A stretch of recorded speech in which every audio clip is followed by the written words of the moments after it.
Tyler, Carlota. what's up? My blood pressure, man. I know.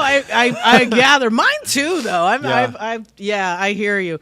Look, man, people have been trying to get us together for quite some time. I've been hearing about you, your etiquette, your ethics, and your new band, American Monster, for a minute. I mean, cool. I'm getting hit from all kinds of sides, which says a lot about you as a human being. Thanks. It told me really good things. And That's so awesome. I'm excited to have you here. Happy to be here. Yeah, I'm glad. And we're going to talk about his new project. Of course, you're formerly of Falling in Reverse. Yep. That's in the past. Yep. Had a good run. But now it's time to take on and do your thing. Tell us about American Monster. American Monster. So if you could do a slow push in right here. So American Monster has been a passion project of mine. I feel like it's something that the world needs. And I feel like every so many decades, there's a genre or something like that, you know, whether it be hair metal, grunge, new metal, you know, whatever today is. And I feel like something new needs to happen. I feel like I feel like every so often something really cool happens, and then everyone goes, "Oh shit, that's really cool!" And then it's just one, like the radio is just like one long song of all the bands copying each other. Yep. And I kind of feel like that's happening right now in a way. With what? What's the artist? It's like, give me the genre that's kind of saturating and I mean, you know what it is, you know. Well, I know. Like, I go with it every day. I'm trying to be very diplomatic here, Kill Pop. Where your head's at. Trying to be diplomatic here, but yeah, it's a good sound. Yeah. But I feel like a lot of bands fall victim to the Nirvana syndrome. Yes, like in grunge. This band fucking rules, but I already heard this. Yeah. You know, so it's like I guess what I'm getting at is in my younger days, I just wanted to be accepted as a musician, or I wanted to be accepted as like, oh, like if this band heard my band, like we could tour and blah, blah, blah, blah. And now it's like nowadays, I just want to go the opposite fucking direction, you know? I'm a huge fan of music, and I'm a huge fan of music from yesteryear. Yeah. You know, I feel like there was a pocket of time in rock and metal and pop culture, and, you know, that whole like, late 80s, early 90s thing. And ooh, give me some bands like Pantera, White Zombie, Prong, Motley Crue, Metallica. Like there's, and I feel like other bands take different influences from those bands, and I'm finally doing what I'm taking from them. You know, like I'm trying to create this world, and I finally get to start inviting people to it, you know? Tell me about the first time you heard your biggest influence, which I'm assuming is something along the lines of Pantera. Oh, yeah. Well, let me start a few years prior to that. Okay. A few years prior to that, my dad, I grew up in Ohio. Okay. And we have basements out there. Yeah. And down in the basement, we had all these racks on the wall that you could hold cassettes. You guys know what I'm talking about, right? Yes. And every so often, my dad would just pull one off the wall, and like we'd listen to Rush, or we'd listen to White Lion, like, you know, like just some totally obscure shit. I'm sure some of you guys have never even heard of White Lion, but shout out White Lion. Dad taught you well. Yeah. Dad taught you well. But anyway, I remember, you know, he would just play this and that, you know, Journey, Boston, White Lion, Dokken, you know, all this kind of stuff. Rockin' and then with Dokken. Oh, you're goddamn right. That's right. Shout out Georgia Lynch, dude. Nasty on the guitar. But yeah, the first time I heard, I mean, I'm sure I've heard Motley Crue before, but the first time like I had like a death grip on me from Motley Crue, Shout the Devil. I was in 6th grade. Shout the Devil. He started it over on the B side, and Too Young to Fall in Love. I was like, oh shit! Like, you know, like, what is this? Soul music, babe. Yeah, and like, and they looked fucking scary, and there was flames, and there's leather and spikes, and like, I was like,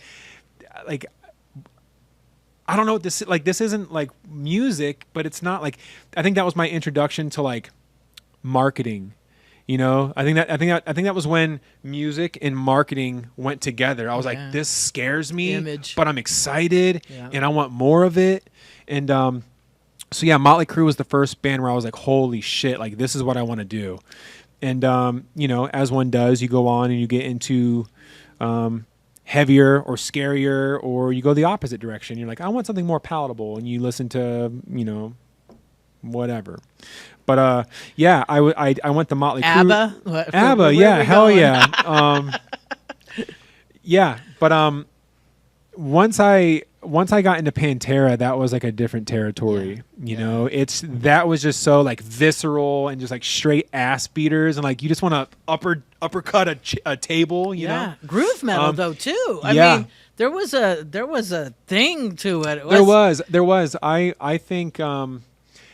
I think the post hair metal, there was a weird spot where it was like Ugly Kid Joe and Skid Row and like all these kind of bands. You know, it wasn't quite the 90s yet, but the 80s were kind of like, they were growing pains. Yeah, you were closing the door on the 80s. And but yeah, I love all those bands. But Pantera for sure, there was just something about them where it's just like, dude. And then you kind of get into this more obscure area like White Zombie. Yeah. And it's just like the artwork and like just how they look, and the first Marilyn Manson record. Portrait of American Family. Yes, and Lunchbox, and those songs. Yeah. And actually, fun fact, I am from the same town as him. I thought so, because when you said I'm from Ohio, in my brain in that moment, I swear to God, I went, Marilyn Manson's from Ohio. Yep, like, Canton, you guys Ohio. are fucked up. Canton, Ohio. Yeah, for sure. Well, Canton is a good place to be from, not a good place to be. Yeah. So sorry to anyone that still lives there. I hosted a radio show back then. Yep. During that time where it was called Extremities, and I played all that shit. I played Pantera. I played Seven Dust was one of my very first. I was one of the very first people to play Seven Dust and Snot. How cool. Prong and all the like black metal and like all this crazy shit. Yeah. Cool. And White Zombie, before really anybody knew him. Marilyn Manson, all the really cool shit that now isn't as scary. No, now, I mean, fuck, there's some really brutal stuff out there. Yeah. Which I'm sure in due time that'll be looked at as like, oh yeah, this is easy listening. That's like it just Kids on the New Block or whatever that is. Yeah, exactly. It just keeps getting crazier and crazier. Yeah.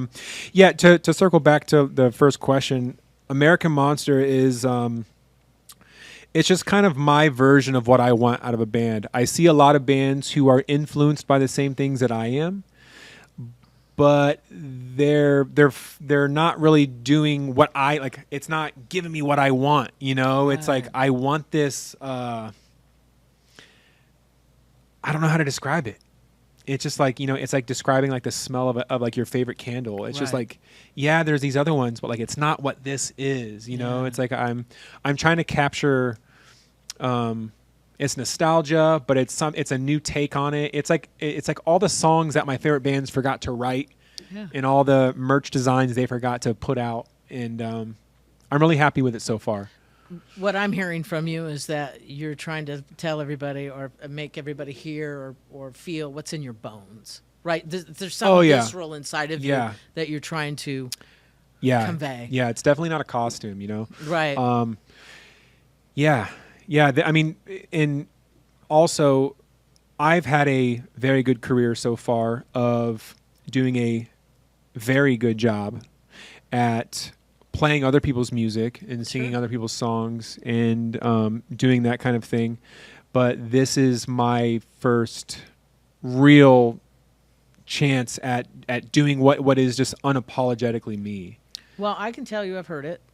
Yeah. Because, like I said, everybody's like, you gotta hear it. You gotta hear it. Yeah. I really dig it. Hell yeah. I mean, I really am hoping for you to grow with it and do. Thank you. And you have the right mentality. Yeah. I've dealt with too many young budding rock stars that grew into rock stars. Sure. And then there's a lot of boogers out there. Yeah, dude. I like that. There are a ton of boogers. Yeah. And and what I've noticed is who you are in the beginning may change a little bit with fame because it's hard. It had to be told you're I love you, I love you, I love you. You're the best ever. And then but the real hearted people come out of that and they become who they are again. Sure. And I'll say that like Metallica. Sure. Is one of the types of groups. Yep. I honestly Gwen Stefani was super cool, bitch, super cool again. Yeah. Like she grew out of that and became who she is again. Sure. So I feel like you're gonna have a really good run at this. I moved out to Vegas when I was 16. Like typical, like I had a backpack and a guitar and like that was it, and figuring it out kind of thing. And that's we can get into that. That's a whole other thing. Let's get into that. But I've done so many versions of being in a band. At this point, I was the cocky 18-year-old who thought my local band was the biggest local band and fuck you, my band's the coolest. And then I was the not so cool local band when everyone was doing this sound and I was trying to do this spooky metal, like minor riffy weird thing. Everyone's like, okay, fucking Frankenstein, like get the fuck out of here, you know? I've done the not so cool touring bands. I've done the really cool. I was the jock at the lunch table band. Like I was the biggest. I've done everything.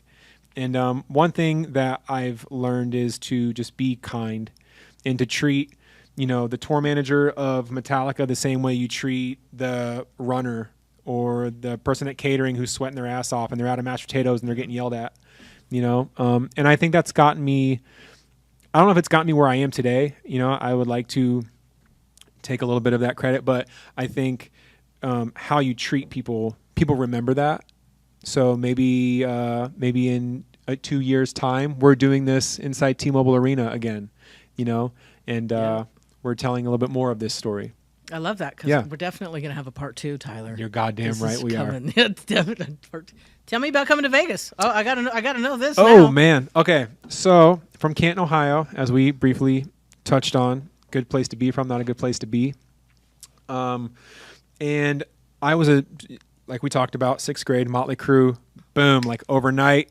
Was teasing my hair, wearing combat boots, wearing like Dawkins shirt. Did you wear the spandex though? Come on. You know what? Actually, funny story, and I'm sure there's a photo somewhere out there. I had leopard print spandex that I wore underneath like ripped up jeans. Nice. So it was like, yeah. I swear. I know my wife's looking at me like, who the fuck did I marry?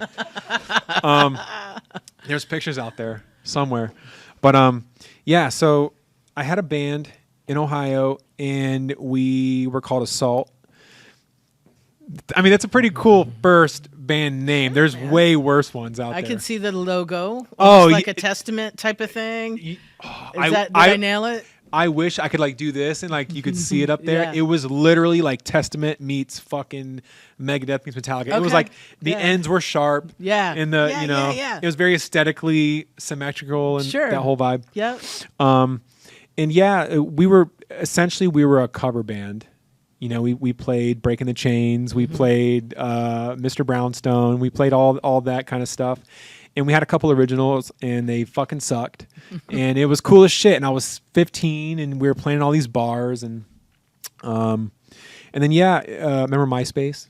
Remember MySpace? MySpace. I think I still have mine. Yeah. So we made a MySpace, and it was kind of doing okay. And, I had a couple guys reach out to me, found me on MySpace, and was like, yo, dude, you rip. Let's, do you want to audition for this band? And I said, sure. And I flew out here and got the gig and went back home. I think I was in 10th grade.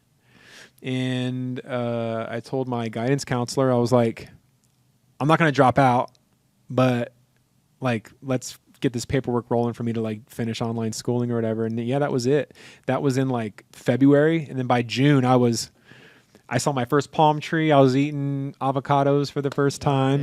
Yeah. And so anyway, from then till now, I mean, there's so much shit to talk about. Part two at T-Mobile. But was Falling in Reverse the band? Falling in Reverse was not the band. Who was the band that brought you here? So here's a little insider baseball. The band never worked out, but the band that it was I won't even name the name. The name wasn't good, but it was just like it was a Vegas band. And the guitar player of that band is now, so the guitar player of the band is now in Black Label Society. Okay. His name is Dario Lorena, and he also has a new band now called Dark Chapel. So shout out Dark Chapel. But so Dario was trying to put a band together, and he found me on MySpace and got the gig. And we were just kids, So like I was like 16, I think he was 17 at the time, and it just didn't work out. You know what I mean? Like no harm, no foul. Like bands come together and fall apart all the time. And yeah, it was a cool experience. We played cool stuff. Dario's a great guitar player. We were just young and it didn't work out. And how many years between then and Falling? 2008. Like 10 years. Oh wow! What'd you do for that 10 years in Vegas? Man, right? Did you like? Oh man, dump out the because grocery list. Because this is a tough city to live in if you're not focused on something. Well, I did a bunch of different music projects. Mm-hmm. I tried to start a bunch of bands. I've joined a bunch of different bands, and then I ended up working at a bottling factory. Oh. What'd you do there? I had a bunch of crazy jobs, but I worked in the bottling factory. It was like super Laverne and Shirley, Did you get the smock and all that? Oh yeah, the hairnet, like the whole deal. Oh shit, okay. But I did that, and God, that job fucking sucked, man. That job sucked. Because it was just repetitive, right? What were you bottling? We made the bottles. Oh shit! We made the bottles. That job was horrible, but I tend to make a long story long, so let me just try to like condense it. But pretty much there was a photographer who is from the East Coast, and he was coming to the West Coast, and I just took a shot. I was very like, maybe one day my time will come, and that kind of attitude gets you nowhere. I still see it today. It's very tried and true. I see a lot of like must be nice kind of people, right? And I don't really understand that. I've never understood it. Yeah. But yeah. So I hit up this photographer, and fast forward, I didn't have a band at the time, and he had introduced me to this band, and the rest is history. So that band, I did my very first tour, and this was like 2013 or 2014. So there was like 5 years of me just like living in Vegas, like a newborn deer, like trying to figure out what the fuck's going on. I wasn't old enough to even drink, But here's the thing too, is that at the time I couldn't, and not that I like any of this kind of stuff, but like I couldn't drink, I couldn't go to strip clubs, I couldn't hang out in the casinos. You couldn't do anything. I couldn't do anything. Yeah, so I'm like, hang out in nature. Fuck. That's yeah, about like I moved out here for this band, and I'm like, fuck, dude. So like, I just had to get a job, and I was doing the very like pedestrian thing for quite a while. I was just very like go to work, listen to Pantera on my lunch break, go back to work, and I was like, dude, this sucks. Like, that and then does. so there was like a 5-year stint of that, and finally enough was enough, and I took the opportunities as they came, and my first tour was in Europe, and I'm 7 years sober now, but back then, once upon a time, I partied pretty hard. But yeah, so Europe parties. Yeah. Super hard. Yeah. But what was your favorite country over there? Ooh, Germany. Why? Why Germany? Germany rules, man. Yeah? It's like the food is great. I mean, my wife and I were just in Germany. You liked it, right? Yeah. It's just and it looks beautiful. And I'm not a big German food fan, but I mean, I like spicier shit. But I love spicy shit too. Yeah, but I don't know. Hold on, let's break this down for a second. So Europe, Germany, just I don't know. I'm a history buff. Obviously, there's a lot of good history and a lot of bad history, right? Yeah. But it's history nonetheless, and whether something good or bad happened, you need to be educated on it and to learn from what not to do. 100%. But yeah, like there's just a lot of cool stuff over there as far as like history goes, like monuments and I don't know. It's just a vibe. Yeah. It's just a vibe. It's like someone coming if someone's never been to Vegas, and they're like, "What's cool about it?" You're like, there's just something. It's like it's not Arizona. You know, it's a desert, but it's not Arizona. It's not Hollywood. It's its own thing. It's just Vegas. It's his own neon grit. Yeah, I'm gonna be buried here. You know, like I think me too. I've tried leaving. I've tried leaving, and I always end up back here. Yeah, there's something about this city that just keeps. It's unlike anything else. So, big Pantera fan. Huge Obviously, Pantera fan. You got to meet Vinnie. I did. Tell me I did. About meeting her Hold on. there. I don't know if you guys know this or not. So remember, like the 5-year stint, I was like trying to figure shit out. Yeah. So I get a phone call one day, from a close friend, and he's like, "Hey man, I have a friend of a friend, blah blah blah, who's needs a bass player to record some stuff." And I'm like, "Oh, cool, man!" Like, you know, I was taking anything I could get, and I was like, "Yeah, let's do it." So I think it was actually around here. It's like it was in this part of town. And they're like, "Yeah, show up to this studio, blah, blah, blah, blah, blah." And I get there, and it's the person who's singing is Paul Shortino. Okay. Also, you know, he was in Quiet Riot. He was in Rough Cut. Yeah. He was in Spinal Tap, his Duke fame. Yeah. You know, he's royalty of that time, you know, if you worship that music, like, you know who Paul Shortino is. And so he was a singer. I was on bass. A friend of mine, Ira Black, he's been in a ton of killer metal bands. He was on guitar, and the drummer wasn't around. And we're like, "So when's the drummer getting here?" You know, "Oh, he'll be here in a little bit." And it's this huge kit.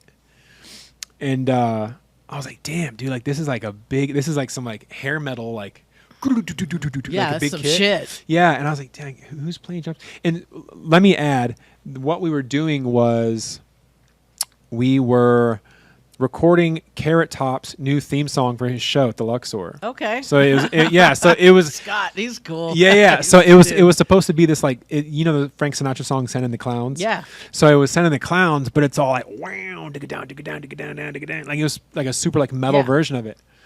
I'm like, oh damn, okay. And then like 45 minutes goes by, and then walks in this like entourage, and it's Vinnie Paul. And I was like shitting my spine out. Right. You know what I mean? I was like, dude, what? So then it made sense, like the kit and the whole thing. And musicians will know this. If you're a guitar player and like you see a guitar, you put it on, there's that one riff you play on all the guitars to see how that guitar feels. You know, like there's a couple songs I play on the bass or guitar just to see how it feels. Yeah. And Vinnie Paul gets behind the kit and he just starts playing Walk. But like they're like, and I was just like losing my lid. Right. And you know, and he was just very Vinnie Paul, as we know from the home videos, like, "Man, you know, let's rip. Like, you know, what do you guys know?" You know, and I'm like, Yep. If you like it, I love it. Vinnie Paul of Pantera, and hell yeah, you know. Yeah. And what song was it? We played 5 Minutes Alone. Oh, I love that song. So we played so we played like the first verse up to the chorus, and then it was kind of like, all right guys, you know, like let's get into it. But yeah, there's a photo of that somewhere as well, where we took like a studio photo. He was like the city greeter yeah, for so long. I was doing a stupid Monday Night Football appearance for my radio station, just out in the middle of nowhere, Vegas, at this small like bar and grill dumb shit. Sure. And I'm standing there, and Vinnie Paul walks in. I've never met him at all yet. Yeah. And he walks in, he's like, "You Carlota?" And I was like, "Yeah." And he was like, "Oh man, I love it. I listen to you, whatever." And then he's like, they hung out and fucking ate chicken wings and pizza with me. And I'm like, fucking Vinnie Paul of Pantera. It was so down to earth. Yeah. So cool. Yeah. He just, he was a big supporter of ours here at Kill Pop. Yeah. I mean, he's just very missed.